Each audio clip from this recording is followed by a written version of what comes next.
Olá, terráqueos, estamos de volta.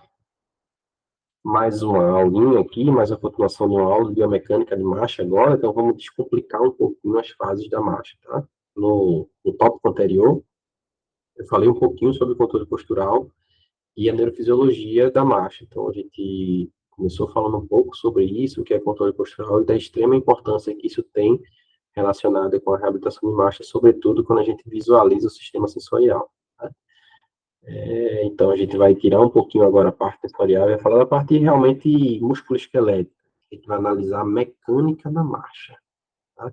Onde o pessoal tem bastante dificuldade, e eu estou prometendo para vocês aqui que eu vou descomplicar um pouco esses, essas fases de marcha, o processo da locomoção de maneira geral, porque a gente precisa entender torque, qual é o melhor torque, qual é o melhor momento, o que é que acontece em cada fase da marcha, e em a gente entendendo isso, facilita o processo de reabilitação, tá? Então, vamos dando continuidade aqui. Então, quando a gente for pensar em biomecânica, a gente vai ter que pensar a melhor mecânica de movimento é a que gera menos esforço, tá? Então, ó, você for pensar o que é típico de movimento, você vai pensar em movimento normal, o que é esperado?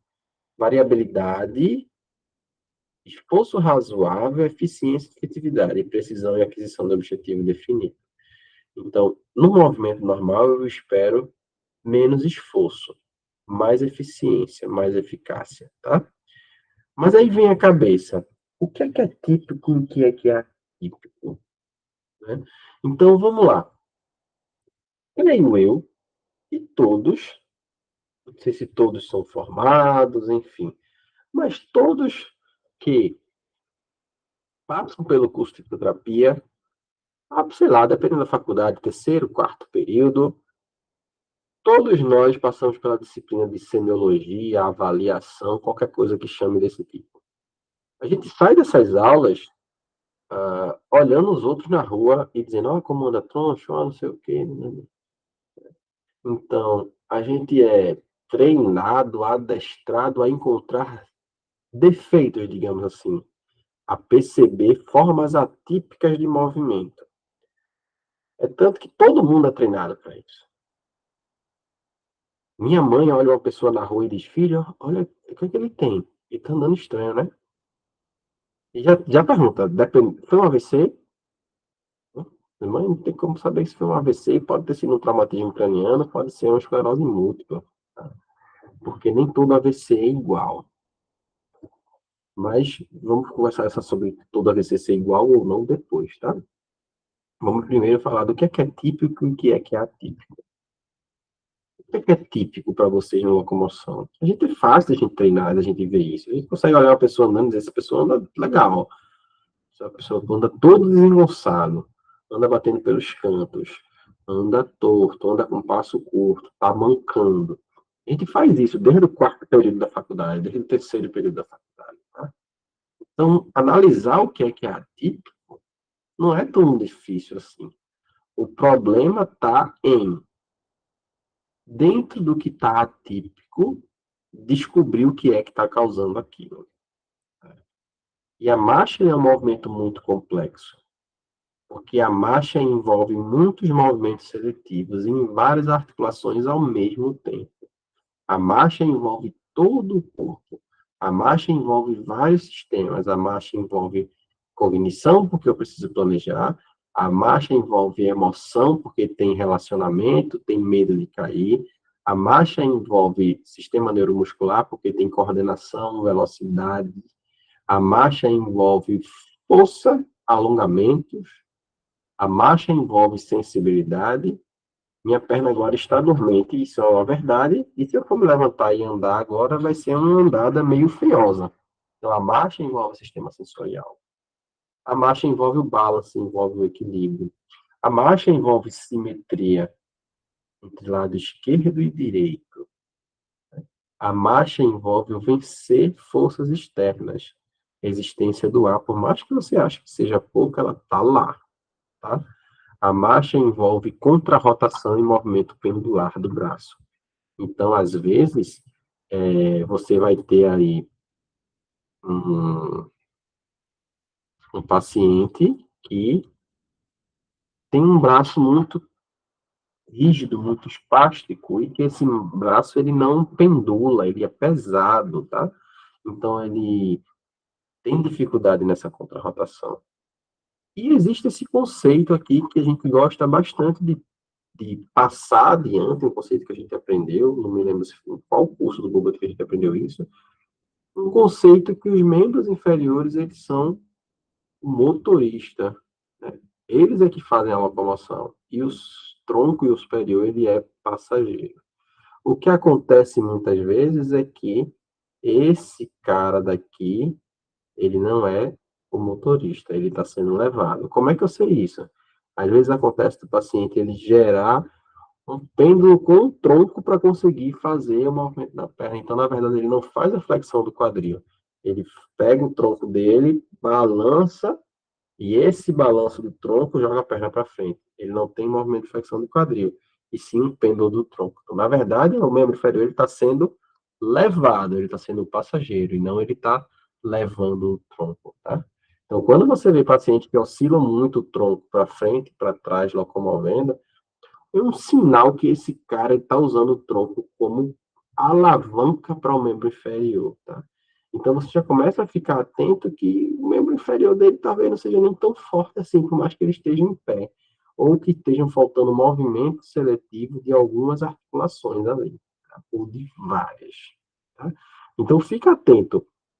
O que é que está acontecendo entre a parte de cima e a parte de baixo, tá? Porque o que acontece? Essa parte de cima deveria ficar parada enquanto os membros inferiores têm movimento. Ele está sendo levado. E não tem que estar fazendo isso. Tá?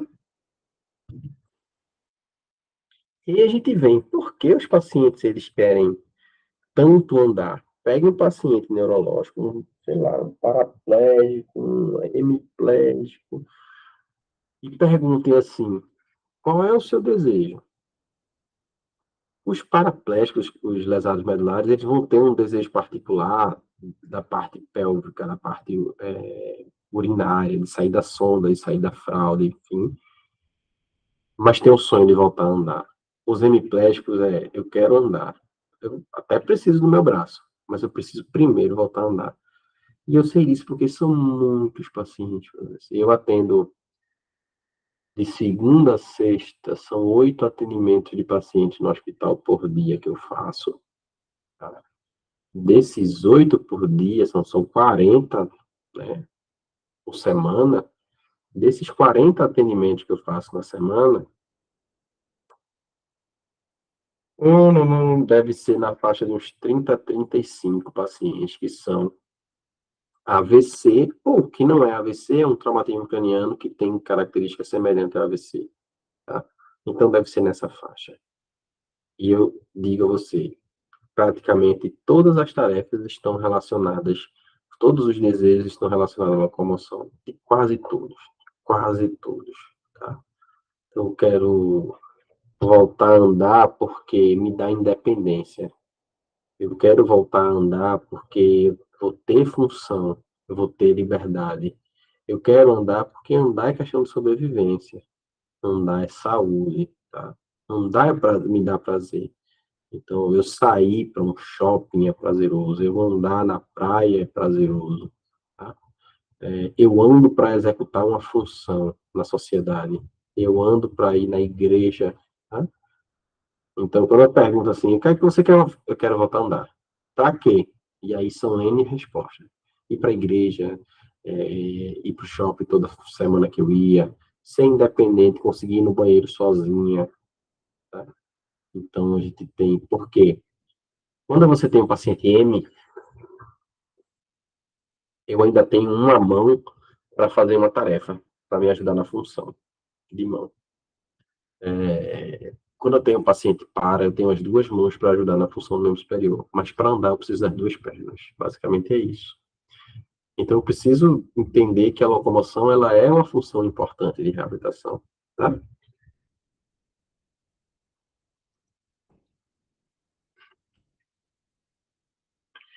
E aí, a gente vai pensar que a marcha normal ela é dividida em fases, tá? A marcha normal é dividida em duas fases, fase de balanço e fase de apoio. A fase de balanço é os 40% e a fase de apoio é 60%. Beleza, e o que é que acontece? Acontece que, quando a gente for reabilitar a marcha, a gente vai ter que lembrar disso daí. Qual é a fase que eu deveria iniciar, então, a fase de balanço, a fase de reabilitação? Tá? Deixa eu ver. Vou colocar aqui uma enquete para vocês.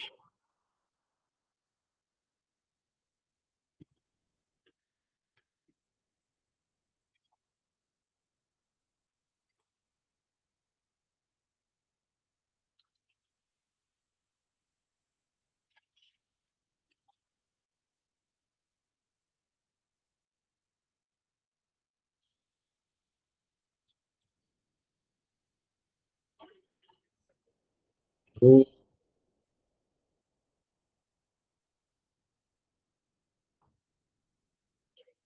lá, abrir uma enquete para vocês. Qual é a fase, pensando nisso, qual é a fase que eu deveria iniciar meu processo de reabilitação? Tá? Pensando que a fase de balanço tem 40% e a fase de apoio tem 60%. Um voto para o apoio. Vamos lá, quem dá mais?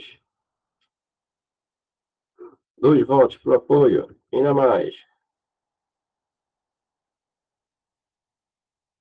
Olhando assim, olha pessoal, olhando assim, a gente, percentualmente falando, fica fácil de você entender que é fase de apoio. Tá? Mas, tentem lembrar e puxar na memória de vocês, quando vocês tinham aula de reabilitação de locomoção na faculdade, alguém botou balanço aqui. Gosto de pessoas que gostam de contradizer. Isso aí. É, quando vocês pensarem, lembrar, usa a memória aí, na faculdade, reabilitação de marcha, o que é que ensinavam pra gente de exercício para reabilitação de marcha? Era relacionado ao apoio ou ao balanço? Não sei para vocês, mas para mim só se falou em balanço. Para mim só se falou em dissociar a cintura e perninha de um lado, bracinho do outro, segurando dois cabos, né, dois bastões. O paciente dá um passo com a direita, eu puxo o braço esquerdo, volta. O paciente dá um passo com a esquerda, eu puxo o braço direito, para fazer aquele processo de dissociação. Nunca me foi apresentado nada específico no processo de reabilitação de marcha, treinar o apoio. Para vocês foi, para mim não, tá? Mas sim, para quem votou em apoio, eu deveria iniciar pelo apoio, porque ela requer, ela tem mais tempo e ela requer mais controle, tá? Então, ó, a marcha envolve balance, envolve eu perder e recuperar meu equilíbrio. A marcha envolve eu preciso considerar, então, o tamanho da minha base de suporte e eu preciso considerar o movimento do centro de gravidade. E quando eu penso em base de suporte, eu preciso pensar que quando eu coloco uma bengala, uma muleta no meu paciente, eu estou aumentando a minha base de suporte. Ao invés de eu ter dois pontos, um pé e o outro, eu tenho um terceiro ponto. Tá? E se você pensar e colocar assim, ó, vamos lá, eu sou o Sérgio, esse aqui é meu braço esquerdo, do relógio, tá? Eu tive um AVC do lado esquerdo, beleza? Estou começando a andar e eu vou usar uma bengala, uma muleta. Minha muleta, todo mundo concorda que vai vir para o braço direito, tá? Por N razões, porque é contralateral ao lado mais acometido, porque esse meu braço aqui de repente não tem nem função, enfim. E o que é que vai acontecer? Eu vou pegar minha perna esquerda está aqui, minha perna direita está aqui e eu vou jogar uma muleta do lado de cá, tá? Então, ó, deixa eu desenhar aqui. Eu não sou muito bom de desenho, não. Vocês vão ver aqui. Eu vou ter. Deixa eu botar aqui também. Alguém quer entrar aqui? Só um minutinho. Vou botar aqui, dá para vocês verem. Pé esquerdo, pé direito. Acho que o preto vai ser melhor. Pé esquerdo, pé direito, muleta. Tá? Aí o que é que eu vou fazer? Esse daqui é o lado do AVC, o esquerdo. O que era total meu centro de massa entre o pé esquerdo e o pé direito?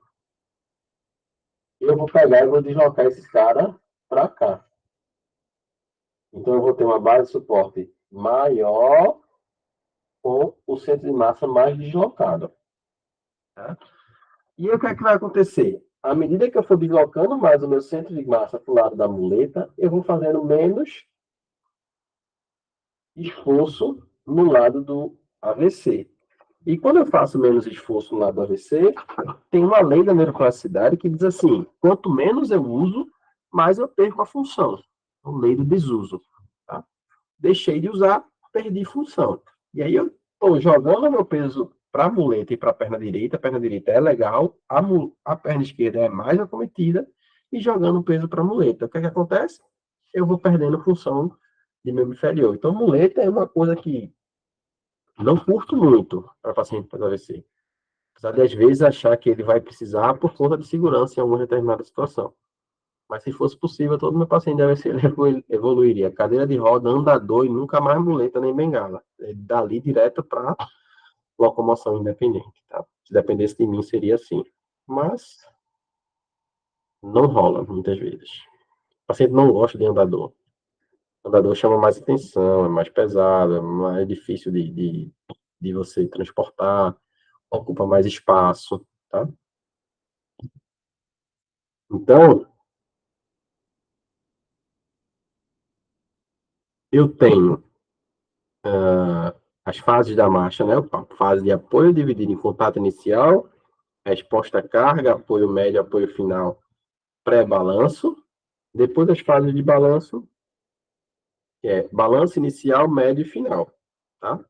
Então, ó, a marcha normal depende de controle do sistema nervoso central. A gente já viu que precisa de estímulo sensorial, né? De respostas sensoriais.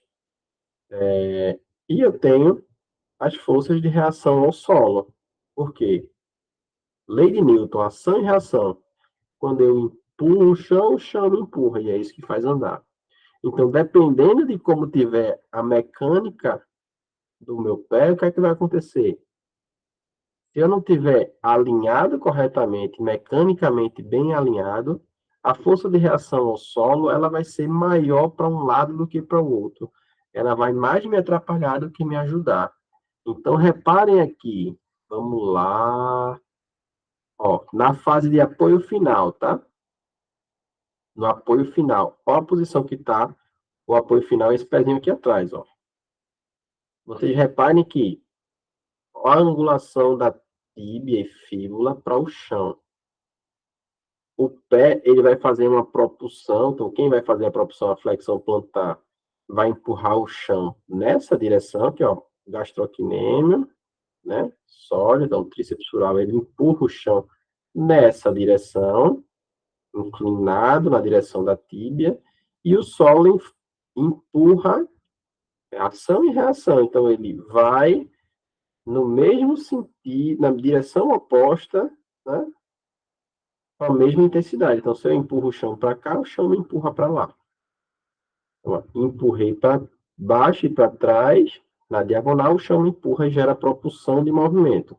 Então, ó, empurrei para baixo e para trás, ele gera o movimento de alavanca para a perna balançar. Tá? Então, ó, se durante a fase da locomoção eu pensar que o apoio final e o pré-balanço não está acontecendo nessa angulação, então você espera que o balanço ele não aconteça de maneira adequada. Tá? Então, eu já vou adiantar para vocês uma dica que a maior parte dos problemas que acontecem aqui no balanço não são problemas de balanço, são problemas de apoio. Porque se nesse apoio final a mecânica estiver incorreta, o balanço não vai acontecer de maneira correta. E aí volta para aquele conceito de controle postural de alinhamento dos segmentos corporais. Melhor alinhamento dos segmentos corporais. Tá? A gente vai ver aqui. Eu tenho essa tabelinha que vai colocando qual o objetivo mecânico por fase. Então, ó, no contato inicial é posicionar o pé e iniciar a desaceleração. Na resposta à carga é aceitar o peso e estabilizar a pelve. No meio do apoio, eu preciso estabilizar o joelho e conservar o momento. No fim do apoio, na pré-oscilação, acelerar a massa e preparar. E aí, nas fases de oscilação, é levar o pé, passar o pé e desacelerar a perna. E quem são os grupos musculares que estão ativos e os exemplos, tá? Mas tem uma tabelinha que é muito mais legal do que essa, que a gente vai ver daqui a pouco, fase por fase, figurinha, bem legal. Então, ó, as principais alterações na fase de apoio acontecem por falta de estabilidade na pelve e no tronco. Então, aqui eu tenho compensação e fraqueza do glúteo médio e paratividade do latíssimo do dorso. Tá? Envolve contrarrotação e movimento pendular do braço. Então, falta de dissociação de cintura, insegurança, membro superior apoiado na parede e na bengala e dor no ombro. Voltando ao conceito de passageiro e motorista, tá bom? Então, ó, vamos por fase, vamos por etapas agora. Igual o Jack Stripador. O que é que você precisa entender? Para cada fase, eu tenho músculos agindo de forma excêntrica, concêntrica e, em alguns casos, isométricos. Tá? Então, ó, eu tenho de forma excêntrica no contato inicial, isquiotibiais trabalhando, impedindo a hiperextensão do joelho. Faz, opa! Paciente pós-AVC tem muita hiperextensão do joelho. É comum você ter paciente pós-AVC com hiperextensão do joelho. Se sim, você já começa a pensar, isquiotibial não está trabalhando muito bem de forma excêntrica. Glúteo máximo, impedindo o aumento da flexão do quadril. Tá? Daqui a pouco eu vou parar a gravação e vou me posicionar de uma maneira para mostrar algumas dessas fases para vocês. Tá? Que isso aí vai ficar, só quem está vendo ao vivo vai ter essas demonstrações. De forma concêntrica, flexor dorsal do tornozelo, tibial anterior, extensor longo do hálux, extensor longo dos dedos e fibulares. Tá? Mas reparem bem que a dorsiflexão, cadê aqui? Vou botar na forma do pé. Ela acontece assim, tá? Ela sai daqui para cá. Ela sai da flexão plantar para a posição neutra. A gente não anda em dorsiflexão acima de 90 graus, não, tá, gente? Então, se é um paciente que ele já consegue manter 90 graus, está maravilha. E depois ele vai ter que descer de forma excêntrica. Então, se eu consigo chegar até 90 e consigo fazer excêntrico, já está maravilha, tá? Eu não tenho dorsiflexão para subir o pé feito a gente tá, não, com o dedão lá para cima. Às vezes os pacientes fazem isso com extensão de hálux, a gente vai ver uma figurinha, enfim, vai discutir algumas questões sobre isso, já já. Tá? Então, no contato inicial, eu tenho excêntrico, isquiotibial e glúteo máximo. E de forma concêntrica, dorsiflexores, tá? Então, ó, o que é que acontece? O que é comum de acontecer? Contato inicial do antepé. Então, falta de controle do músculo dorsal do tornozelo. Então, eu posso ter o contato inicial do antepé porque meus dorsiflexores eles estão fracos, tá? Eu posso ter um encurtamento do tríceps sural. Veja, eu posso ter esse encurtamento, posso ter uma espasticidade tricepsural. Eu posso ter um problema na articulação do tornozelo. Eu posso encostar com o calcanhar, com o antepé, porque eu não sinto muito bem, ou porque eu sinto muito e me gera dor no calcâneo. Eu posso encostar com o antepé pela insegurança. Eu posso encostar com o antepé porque o meu balanço está acontecendo com a elevação da pelve. Tá? Então, que é aquela circundução. Próxima etapa. Aceitação do peso, resposta à carga. É a hora que eu começo a jogar peso ali. E aí eu preciso ter de forma excêntrica os dorsiflexores para controlar a descida do pé e o quadríceps para evitar que o joelho, principalmente os vastos, que o joelho passe para frente, que ele dê aquele falseio, o joelho dobre e a pessoa caia. Tá? E preciso ter de forma concêntrica o isquiotibial e o glúteo máximo, glúteo maior, glúteo máximo, para gerar extensão de quadril. Tá? E de forma isométrica o glúteo médio e o adutores, para manter a pelve alinhada. Senão a pessoa vai lá e dá aquela quebradinha. Tá? Na hora começa a dar aquela quebradinha. Prometo que eu vou imitar para vocês já já. A câmera vai ter que ajudar a pegar o espaço todo. Mas vai dar certo. Beleza? Então, ó, essa etapa é uma etapa difícil, porque requer muito controle excêntrico. Nossos flexores precisam ter controle excêntrico, preciso ter contração excêntrica dos vastos para impedir a anteriorização do joelho, preciso ter contração concêntrica do glúteo para impedir a posteriorização do quadril. Apoio médio. Eu preciso ter estratégia de tornozelo. O que é estratégia de tornozelo? O tornozelo atuando para me manter equilibrado. Só que para eu ter estratégia de tornozelo, eu preciso ter mobilidade de tornozelo. Então, aqueles pacientes que apresentam garra, que apresentam espasticidade extrema, eles não conseguem ter essa estratégia de tornozelo. O tornozelo dele é fixo, é rígido. Então, normalmente, ele faz esse apoio médio de maneira rápida. A gente vai ver um vídeo do paciente fazendo assim. Tá? Então, o que é que eu preciso de forma excêntrica? O sólio. O que é que eu preciso de forma concêntrica? Os vastos e o glúteo máximo, para estender joelho e quadril. O que é que eu preciso de forma isométrica? De novo, glúteo médio e adutores. Senão, o cara vai dar uma quebradinha. Vai fazer o que está fazendo nessa figurinha aqui, ó. E aí, aqui onde eu deveria ter extensão de quadril, eu tenho flexão de quadril.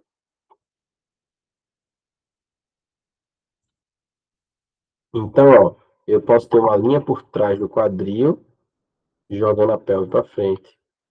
Eu estou repousando o glúteo e hiperativando a musculatura lombar. Essa mocinha aqui. Isso não acontece só no AVC, não, tá, gente? Então, o paciente muitas vezes faz isso, ele se segura por conta disso. Alonga o abdômen, o glúteo fica inativo, hiperativo, mas assim, sem atividade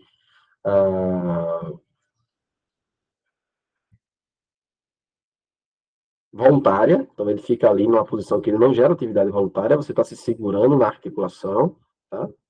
Aqui o joelho é a mesma coisa. Então, tudo que a gente não quer. Aí, por quê? Não vou ter atividade voluntária, então lei do desuso. Quanto menos eu uso, mais eu perco a função. Tá? A fase de apoio final e pré-balanço. Então, eu tenho o apoio final, o máximo alongamento muscular e amplitude articular. Então, ao apoio final, eu tenho que ter muito alongamento de ilho-psoas e tríceps sural. Então, eu tenho que ter esses caras aqui trabalhando para poder gerar o balanço de maneira adequada. Aí, o que é que acontece? Vamos voltar para cá. Se eu tenho um paciente que faz isso, tá?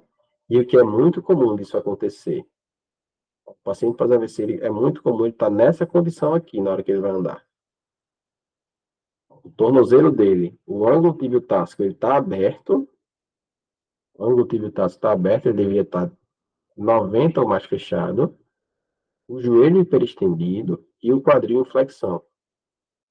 Tudo que eu não preciso, porque aqui o gastrocnêmio está encurtado, não alongado. Aqui, os flexores de quadril estão encurtados, não alongados. Só que eu preciso deles alongados. Por quê? São músculos que são elásticos. Eles precisam do torque de elasticidade. Eles precisam de gerar alongamento para gerar movimento. E é uma setinha que eu tinha mostrado lá antes. Eu tenho essa setinha aqui, ó. Quando eu empurrei o chão me empurra nessa direção. Eu empurro o chão na direção, ó, e o chão me empurra na direção oposta. Aí volta para cá. Esse cara daqui, se ele tentar empurrar o chão com o tríceps sural, ele vai empurrar para cá. O que é que o chão vai fazer? Vai empurrar ele para frente ou para trás? Para trás. Porque lembra, ação e reação de física. A gente achou que nunca mais ia precisar de física na vida, mas é isso. Empurrei o chão nessa direção, o chão vai empurrar para cá. Então eu não vou conseguir andar. E aí, só que eu não vou conseguir andar porque aí o que é que eu faço? Eu não empurro o chão, eu puxo a perna fazendo aquela circunvolução, tá? Porque eu precisaria disso, e isso eu não tenho. Então, ó, o que é que acontece? Eles precisam estar alongados, esses caras, porque eles são predominantemente básicos. Eles precisam alongar o gastrocnêmio para auxiliar a flexão do joelho, na hora que ele for para o pré-balanço e para o balanço. Ele gera propulsão, ajuda a flexionar o joelho, porque lembra, gastrocnêmio é biarticular. Ele faz flexão plantar e faz flexão do joelho. Tá? Então eu preciso desses caras alongados. Eu não posso deixar isso daqui acontecer. Tá? Então, ó, o pré-balanço de novo. Ó. Ó a setinha aqui, eu empurro assim e ela me empurra de volta. E aqui isso me ajuda a levar o centro de massa para frente. E assim a gente vai indo. Tá? Aí o balanço inicial, você vê que praticamente não tem nada. Ó, ó tudo escrito aqui. Reto femoral de forma excêntrica, concêntrica, sólido, gastrocnêmico, beleza. Aí no balanço final, só para não arrastar o pé, isquiotibial e elipsoas. No balanço médio, flexor dorsal, tornozelo e elipsoa, para não arrastar o pé. Balanço final, isquiotibial, aí ele começa a querer entrar, porque ele já vai entrar no contato inicial. Então, eu tenho muito mais facilidade para executar esses movimentos do que todos os outros que vêm na fase de apoio. Tá? Então, deixa eu parar de novo a gravação aqui, para não ficar muito grande. E aí eu vou me ajeitar aqui para fazer para vocês essas fases, tá bom?